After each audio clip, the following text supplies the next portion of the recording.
music over the years, like me, you become a worshiper of the fabulous Marvin Gaye. I'm very stubborn, I'm arrogant, I'm egotistical, I'm also lovable, I'm also warm, I'm a lot of things. Well, I've been wrong before, brother. You know, I know I said you would never be nothing, but you know,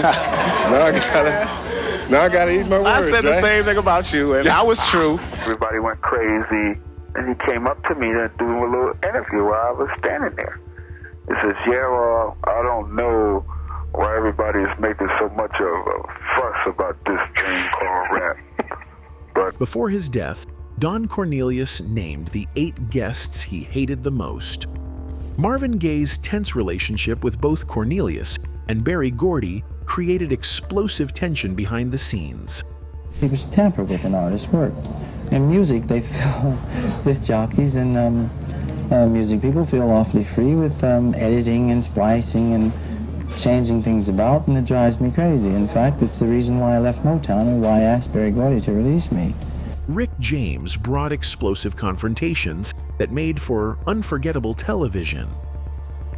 And we're not doing this for the sake of because we enjoy doing it. We're doing it because it's part of the art. And we're being excluded from the art. Don's open disdain for hip-hop became legendary. No doubt. So he was already offended because it was words and it wasn't singing. Right. So as I'm talking to him, he looks at me and was like, "Oh, you guys are intelligent." I'm like, in my mind, because you know I was young and feisty, right? In my mind, I'm like, you basically trying to say you thought we was stupid. Dancer Rosie Perez infamously clashed with a controlling host who considered her too aggressive.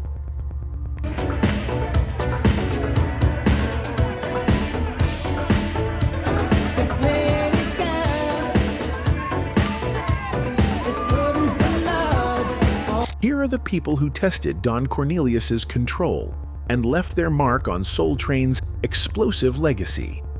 So let's get into it. For starters, we have Marvin Gaye. He was one of Motown's biggest stars, but he never fully trusted the music industry, and Soul Train was no exception. His problems weren't just with Don Cornelius, but also with Motown's founder, Berry Gordy. People should tamper with an artist's work. In music, they feel, disc jockeys and music people feel awfully free with editing and splicing and changing things about, and it drives me crazy. In fact, it's the reason why I left Motown and why I asked Berry Gordy to release me. At first, Marvin seemed to embrace Soul Train. His performances were legendary, but what the public didn't see was the tension between him and the show's producers. Marvin wasn't comfortable with how Soul Train orchestrated performances, and he often clashed with the show's vision. Some insiders claim that Gaye disliked how the production handled his sound and presentation, and his relationship with Don Cornelius remained distant and tense.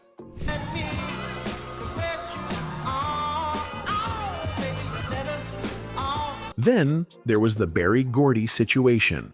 Motown and Soul Train should have been a perfect match, but Marvin saw things differently. He felt like Gordy was always controlling his career, and Soul Train played into that industry machine.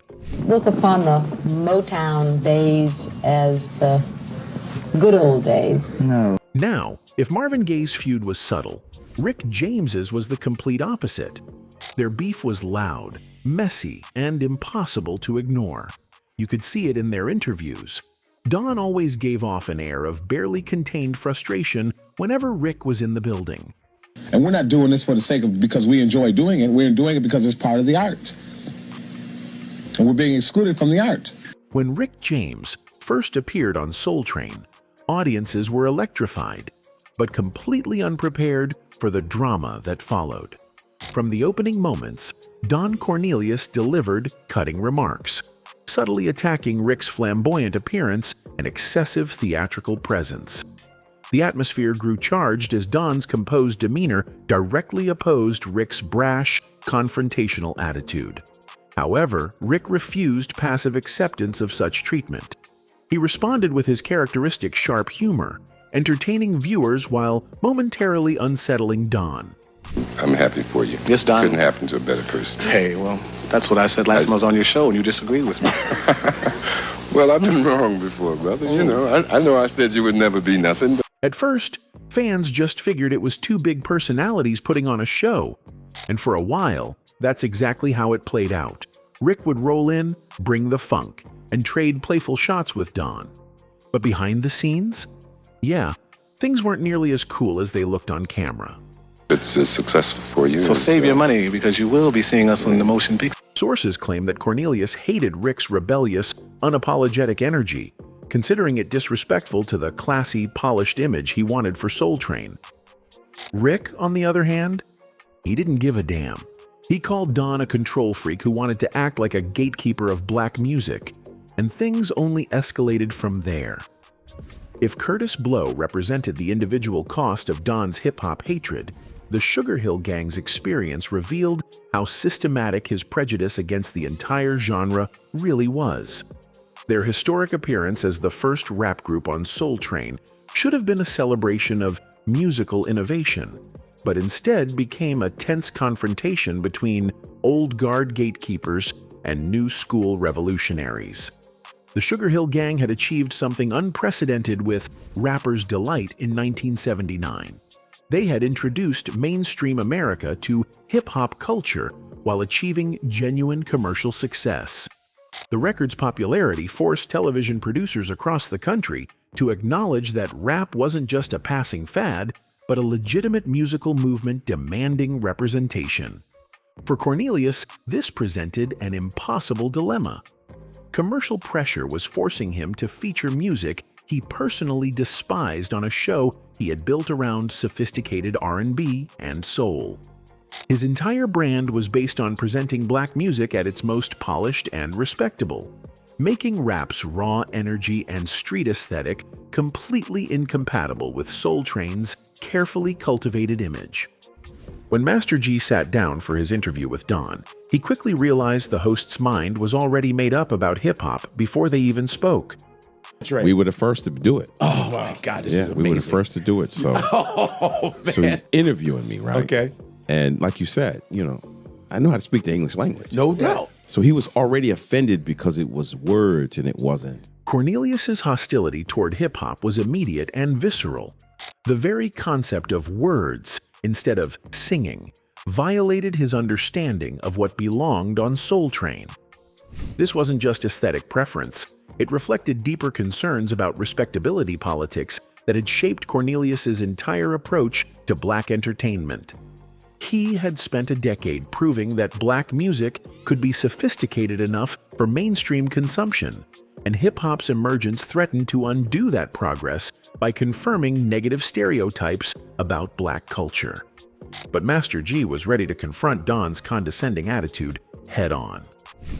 So as I'm talking to him, he looks at me and was like, "Oh, you guys are intelligent." I'm like, in my mind, because I was young and feisty, right? In my mind, I'm like, you basically trying to say you thought we was stupid. So I said, "Well, what did you expect?" And I kind of puffed up on him, And he looked at me, and I looked back at him like, what did... The confrontation exposed the racial and cultural assumptions behind their conflict, with Cornelius's surprise at the group's intelligence suggesting he had absorbed negative stereotypes about rap artists. Master G's defiant response demonstrated that hip-hop artists wouldn't accept condescending treatment from anyone, regardless of their industry power or reputation. This represented a generational shift within black entertainment. Younger artists who refused to modify their authentic voice to gain acceptance from establishment figures. Even when forced to acknowledge their performance, Don's praise felt grudging and insincere. So when Don, after you finished it, Don go, "I want to say that it's pretty damn good." No, he played it off. He played it off. He definitely, especially us being the first ones. Yeah. He totally was against it. His admission that it was pretty damn good came across as a reluctant concession rather than genuine appreciation, revealing the deep resistance he felt toward legitimizing hip-hop as an art form worthy of Soul Train's platform. The Sugarhill Gang could sense his hostility throughout their appearance, understanding that despite their commercial success, they were not welcome on a show that was supposed to celebrate black musical achievement. This set a precedent where hip-hop artists appearing on Soul Train faced not just performance pressure, but personal judgment from a host who questioned their artistic validity. Yet even these early tensions couldn't prepare Don for the hardcore rap revolution that was coming. When Eric B. and Rakim appeared on Soul Train, they represented the evolution Don Cornelius had been dreading since hip-hop's emergence. Gone were the party-friendly rhymes of early rap pioneers. Rakim brought a hardcore street aesthetic and serious intellectual content that made Cornelius visibly uncomfortable throughout their entire appearance. By the mid-1980s, hip-hop had begun its transformation from party music to serious artistic expression. Rakim had revolutionized rap with complex internal rhyme schemes and philosophical lyrics that elevated the genre's intellectual credibility. Songs like I Ain't No Joke and Follow the Leader proved that rap could be both commercially successful and artistically sophisticated. But this evolution only made Cornelius more uncomfortable with the direction of black music. After undergoing 21-hour brain surgery in 1982 to correct a congenital malformation, Cornelius had admitted he was never quite the same afterward. The physical and psychological effects of this traumatic medical experience may have intensified his resistance to change and his preference for the familiar musical formulas that had made Soul Train successful. From the moment Rakim stepped in front of the cameras, Don couldn't stop fixating on the rapper's serious demeanor. You don't smile too much. I ain't no joke. I just.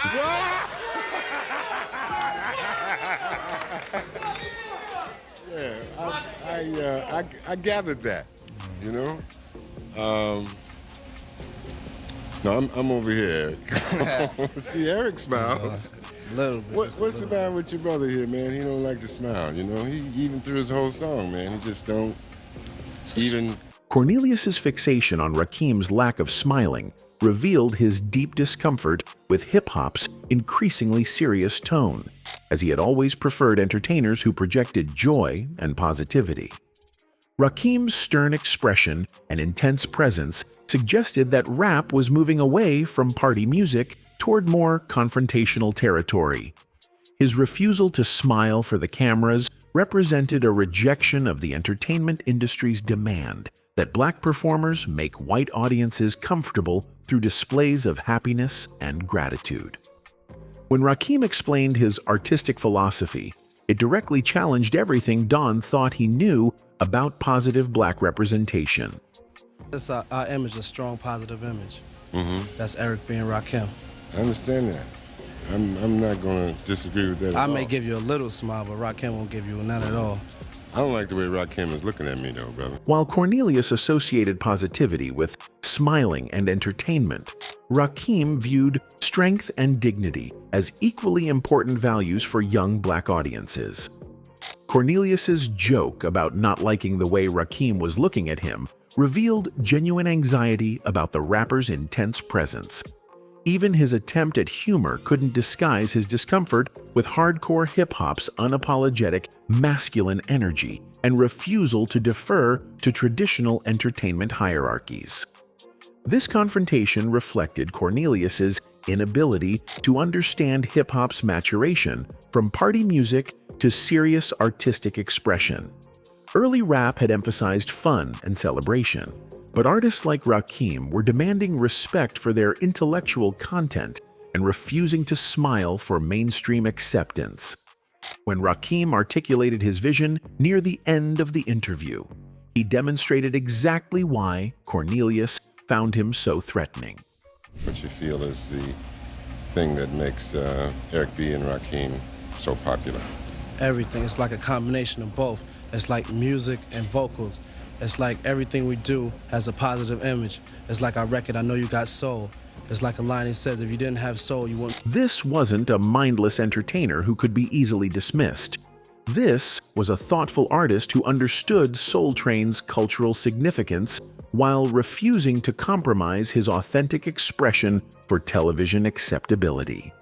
The fact that Rakim could articulate his vision so clearly while maintaining his hardcore aesthetic made him particularly dangerous to Cornelius's worldview. It proved that hip-hop artists weren't the ignorant criminals that many critics claimed, but intelligent creators who had consciously chosen to reject respectability politics in favor of authentic street narratives. As Cornelius faced this new generation of uncompromising hip-hop artists, his worst fears about the genre's future were about to be realized. Don Cornelius didn't just have issues with Rakim. Insiders suggest his real grudge was against an entire genre, hip-hop. While most of America was starting to embrace rap in the late 70s and early 80s, Don was apparently not having it. He had a fair share of hip-hop artists on the show, but those times were often filled with awkward moments. The Public Enemy appearance of '87 brought out a weird side of Don that nobody was familiar with. Here, in this instance, he could barely contain himself. When he had Big Daddy Kane on, they both seemed to be trying to outcool each other so much that it was nearly uncomfortable to watch. Daddy Kane. By the time the late 80s hit, hip-hop artists were invited on Soul Train more frequently. The list of those who were opposed to hip-hop was certainly far greater in number than its supporters for at least its first 15 years. There were multiple reasons. Racism definitely reared its head. Many of the older generation just didn't get it. Plus, the further you traveled away from the urban life, the less it was embraced. Anyway, when the Sugarhill Gang made history with Rapper's Delight, they got an invite to Soul Train, but Don was clearly not a fan. It can be seen him barely engaging, giving the group a condescending tone during their interview. He just couldn't hide his disdain. Us? Yeah. And he never, ever really wanted to do it, but he was working. The Sugarhill Gang came straight out of Englewood, New Jersey, with members Henry Big Bank Hank Jackson, Michael Wonder Mike Wright, and Guy Master G O'Brien. They weren't a crew that came up together. Producer Sylvia Robinson, the mastermind behind Sugarhill Records, put them together herself. The label and the group both took their name from Harlem's Sugarhill neighborhood. In 1979, they dropped Rapper's Delight, the first rap single to crack the Billboard Hot 100's Top 40. That track is now legendary, considered one of the most important rap songs ever. But while they never scored another big hit in the US, they made noise in Europe with tracks like Apache, Eighth Wonder, which they even performed on Soul Train in '81, Rappers Reprise Jam Jam, and Showdown with the Furious Five. By 1985, the trio had run its course and called it quits. Hey, yo, hotel, motel, what you gonna do today? But according to insiders, Don saw hip-hop as ghetto music that had no place on his show. He believed it was just a fad that would fade away. Well, we all know how that turned out. Kurtis Blow, one of hip-hop's founding fathers, had the honor of being the first rapper ever to appear on Soul Train. But Don Cornelius was less than thrilled. Actually, Don Cornelius was all about keeping Soul Train a positive space for black youth, so when hip-hop started taking off in the early 80s, he didn't quite know how to handle it. He had real concerns about the hard-edged, street-driven sound and the aggressive lyrics, feeling like it wasn't the kind of image he wanted to promote. And he didn't exactly keep those opinions to himself. In fact, he straight up told Kurtis Blow, on air, that he didn't even understand what he had just performed. And for Kurtis, that was brutal. He later admitted that moment crushed him. Don Cornelius of Soul Train. First time I went on Soul Train. I was the first rapper on Soul Train. Now, when I got there, I had The Breaks out. The Breaks was #1 record in the country, R&B. And he introduced me. I did my song. Everybody went crazy. And he came up to me to do a little interview when I was standing there. He says, "Yeah, well, I don't know why everybody's making so much of a fuss about this thing called rap, but, it's my job, and I gotta do my job, so here it is." Reports say Don didn't even want Kurtis on the show, but was pressured by executives to acknowledge hip-hop's rising influence. He reluctantly introduced Kurtis, but sources claim he made zero effort to connect. and the feeling was mutual. Kurtis later admitted that Don didn't respect hip-hop at all, and that rappers were only tolerated when the music industry forced them onto Soul Train. By the 90s, hip-hop had completely taken over. Soul Train had no choice but to start featuring rap stars. But Don? He still wasn't feeling it. Artists from Bad Boy and Death Row Records, two of the biggest forces in hip-hop, were making waves on the show, but Don made it very clear he wasn't impressed. He gave artists like Diddy, Tupac, and Snoop Dogg the cold shoulder and refused to adapt to the new culture. Backstage at the BET Awards, if Don Cornelius didn't show his face, I think it would have escalated to that point. In one infamous incident, Don publicly dissed hip-hop, saying, "Soul Train is about real musicianship. This stuff will not last." Little did he know, hip-hop was about to run the world. It wasn't just rappers who had issues with Don. Even the dancers weren't safe. You see, the Soul Train dancers were just as famous as the artists. But behind the scenes, dancers accused Cornelius of favoritism, mistreatment, and controlling behavior. Rosie Perez, who got her start on Soul Train, had one of the most infamous showdowns with Cornelius. Actress, dancer, and choreographer Rosie Perez grabbed the spotlight on Soul Train at age 19 when she came out to LA from Brooklyn.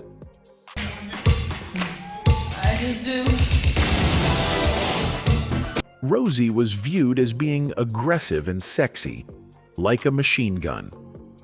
Other dancers were intimidated at first and weren't initially kind. Don Cornelius did not want to see how I really danced, said Perez. I was doing hip-hop, and it was foreign to people out in California. They only knew about popping and locking, so they were not keen on hip-hop dancing. Then I had to dance in high heels, and I never danced in high heels before. And I had this little tiny short dress, and it's riding up my and I'm like, oh my God, I couldn't move. The first couple of times, I didn't know what the hell I was doing. I was just excited and nervous and scared and just elated. That was my style. A bunch of nerves just oozing out of my body. I was very proud of my body back then. I was hot. Cornelius wanted Rosie to join a female vocal trio he was putting together and sign a contract. She refused even after he took her out to dinner. She didn't dance again on the show, but a lucky break came for her when she was visiting the show and dancing by herself in the corner. She was spotted by record company executive from MCA and signed a choreography contract to teach singers how to dance. That was the beginning of my choreography career, Rosie says. That's how it all started. It started from Soul Train. By the early 80s, Cornelius started changing. His health deteriorated and he suffered from severe headaches. In 1982, he underwent a 21-hour brain surgery to correct a congenital blood vessel deformity. The surgery saved his life, but it also changed him. He became more irritable, detached, and paranoid. Some say this was when he lost interest in Soul Train. Why? Some say it was his declining health. Others claim he was forced out. Whatever the reason, his departure marked the end of Soul Train as fans knew it. By 2006, Cornelius wanted out of the business, and he called Avant. He knew the music scene had moved on. The syndication model that Soul Train used was outmoded in the 21st century. It needed to be contemporary, like American Idol. Cornelius sold Soul Train in the spring of 2008. He was 71 and a very rich man. By 2012, Cornelius was battling depression. His health had declined. He told friends he didn't know how much longer he could take this. Then, on February 1st, 2012, Don Cornelius was found dead in his Los Angeles home. A self-inflicted gunshot wound. The man who built an empire ended it all alone. It was a shocking end to one of the most influential figures in black entertainment. Anyway, that's it for this video, folks. Bye.